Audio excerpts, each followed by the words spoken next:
প্রিয় শিক্ষার্থী বন্ধুরা, কেমন আছো তোমরা? আশা করছি সবাই ভালোই আছো।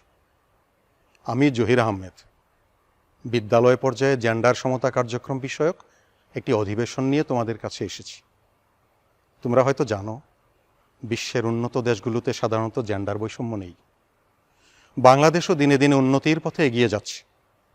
বৈষম্যহীন সমাজ গঠনে বাংলাদেশ সরকারও অঙ্গীকারাবদ্ধ। সেই লক্ষ্যে কিশোর কিশোরীদের প্রতি বিশেষ গুরুত্ব দিয়ে বর্তমান সরকার দেশে জেন্ডার সমতা ভিত্তিক পরিবেশ গঠনে কাজ করে যাচ্ছে। বৈষম্যহীন শিক্ষায় শিক্ষিত হয়ে তোমরাই একদিন আমাদের প্রিয় বাংলাদেশে একটি সুশিক্ষিত সভ্য সমাজ গড়ে তুলবে।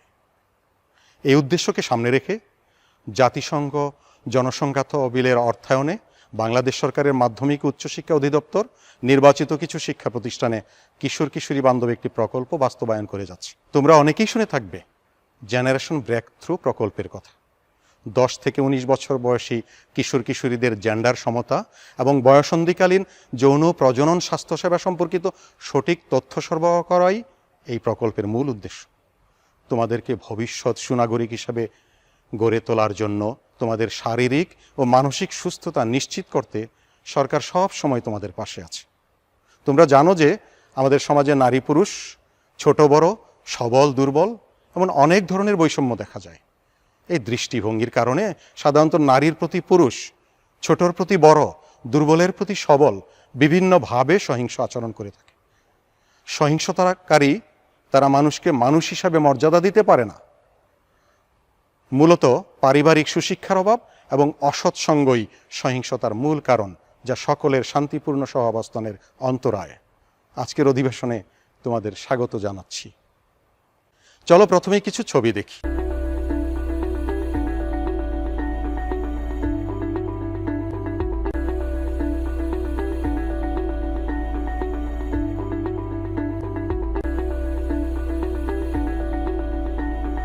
ছবিগুলোতে তোমরা কি দেখতে পেলে?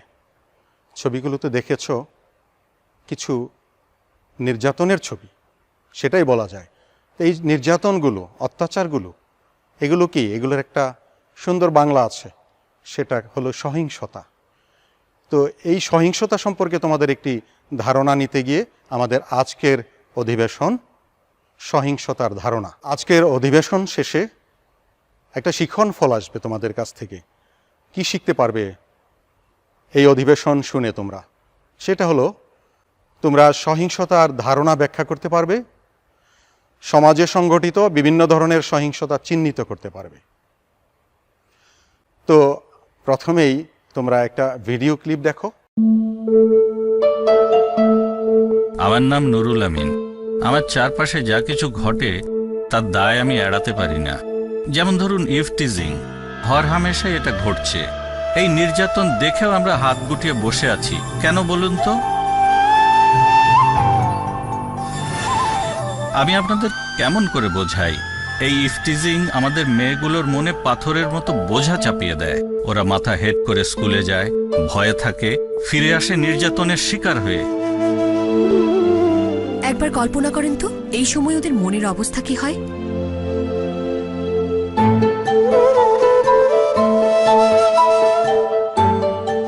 আমি খুবই সাধারণ একজন মানুষ। আমার ক্ষমতার মধ্যে আমি চেষ্টা করি ছেলেগুলোকে বোঝাতে, যেন আমার মেয়েগুলো মাথা উঁচু করে চলতে পারে।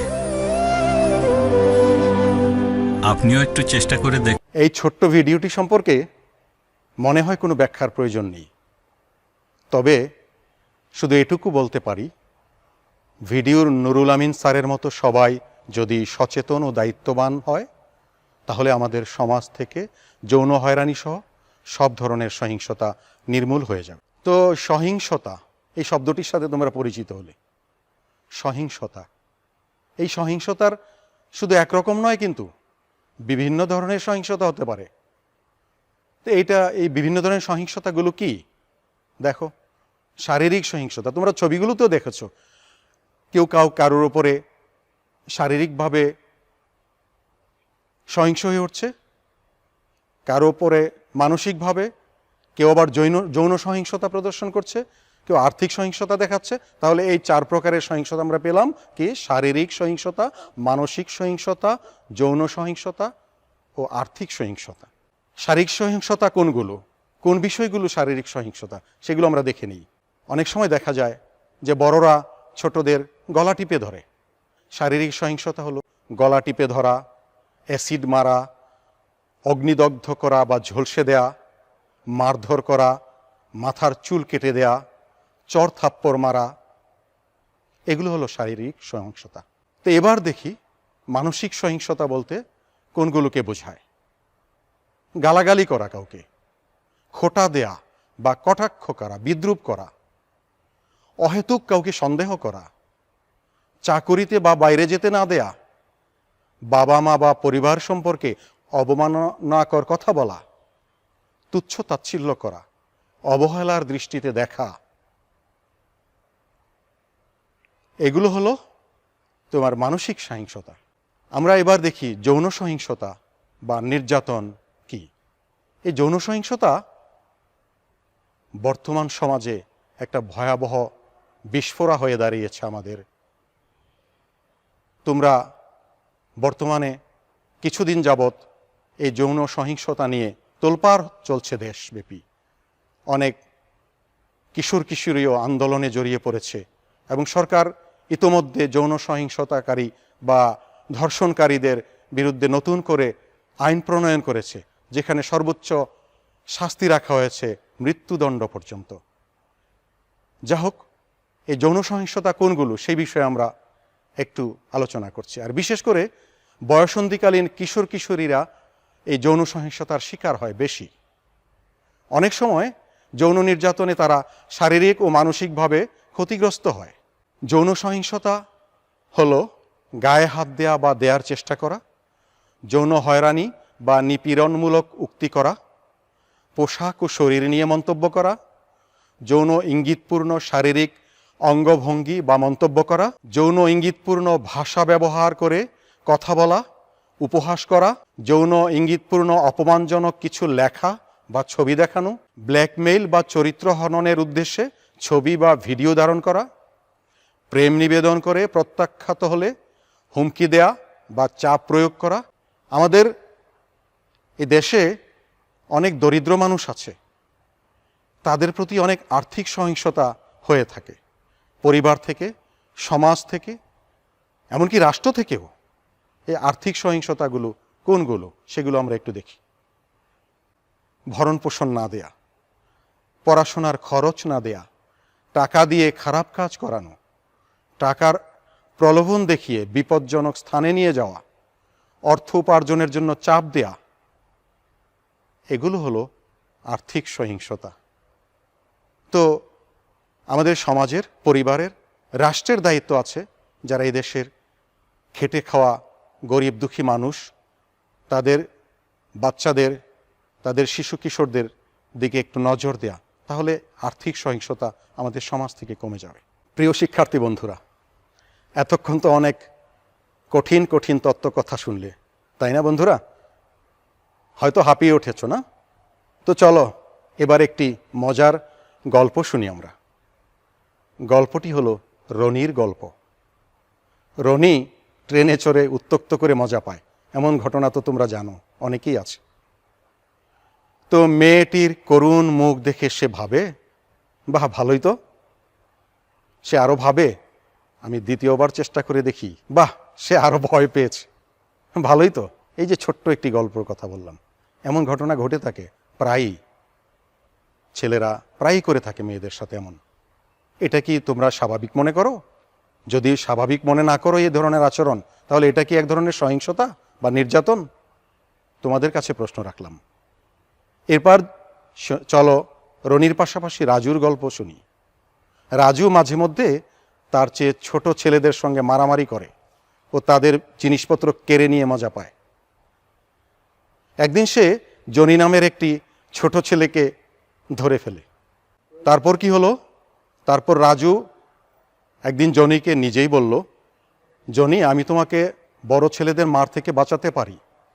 জনি খুশি হয়ে বলল, সত্যি ভাইয়া? কিন্তু রাজু বলল, তার জন্য কিন্তু আমাকে তোমার টাকা দিতে হবে। এই হলো আমাদের সমাজের এই সহিংসতাকারীদের বৈশিষ্ট্য। তো এটাও তো এক ধরনের সহিংসতা, তাই না? তোমরা ভেবে দেখো। আমাদের গল্পে গল্পেই আজকের অধিবেশনের কার্যক্রম এগোচ্ছে। ভালোই তো লাগছে বন্ধুরা, তাই না? এই ছোট ছোট গল্পগুলো আমাদের সমাজের প্রায় সময়ের চিত্র।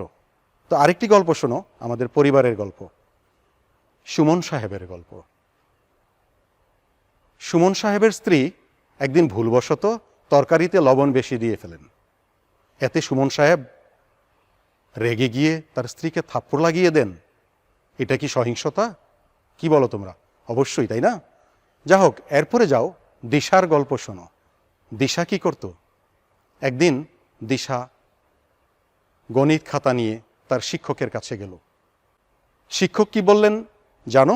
শিক্ষক বলেন, তুমি কষ্ট করে কেন স্কুলে আসো? তুমি আসলে লেখাপড়া করে কি করবে? তোমার দ্বারা পড়াশোনা হবে না। এ ধরনের আচরণ কি ঠিক? বন্ধুরা, আরেকটি গল্প শোনো। এটাও আমাদের নিত্য নৈমিত্তিক প্রতিদিনের গল্প। একটি মেয়ে স্থানীয় বাজারের পাশ দিয়ে হেঁটে যাচ্ছে। মেয়েটিকে দেখে কয়েকটি ছেলে বাজে মন্তব্য করতে শুরু করলো এবং শীষ দিল, সিনেমার গান গাইতে শুরু করলো। মেয়েটি ঘাড় ঘুরিয়ে তাদেরকে দেখল এবং জোরে হাঁটা শুরু করলো। মেয়েটির অবস্থা দেখে ছেলেগুলো হাসিতে ফেটে পড়ল। এটা কি সহিংসতা নয়? ভেবে দেখো বন্ধুরা। গল্পে গল্পে আমাদের আজকের এই পাঠ কার্যক্রমের শেষ প্রান্তে আমরা চলে এসেছি। প্রিয় শিক্ষার্থী বন্ধুরা, আজকে আমাদের এই অধিবেশন মূলত গল্পে গল্পেই শেষের দিকে চলে আসলো। তো আমরা কি শিখতে পারলাম? আমরা শিখলাম সহিংসতা কি এবং সহিংসতা কত ধরনের হতে পারে, এই বিষয়গুলো আমরা জানলাম। তো কি তোমরা বলো তো? অবশ্যই তোমাদের এর মধ্যে মনে আছে যে সহিংসতা কত ধরনের, যেমন শারীরিক সহিংসতা, মানসিক সহিংসতা, যৌন সহিংসতা ও অর্থনৈতিক সহিংসতা। এই অর্থনৈতিক সহিংসতা হলো কাউকে আর্থিকভাবে ক্ষতি বা দুর্ভোগে পড়তে হয়, যা তাই হলো অর্থনৈতিক সহিংসতা। যাই হোক, আজকের এই অধিবেশনের শেষে আমরা যে একটি মূল বিষয় পেলাম, পাঠের স্লোগান, সহিংসতা বিভিন্ন ধরনের হতে পারে কিন্তু কোনো সহিংসতাই গ্রহণযোগ্য নয়।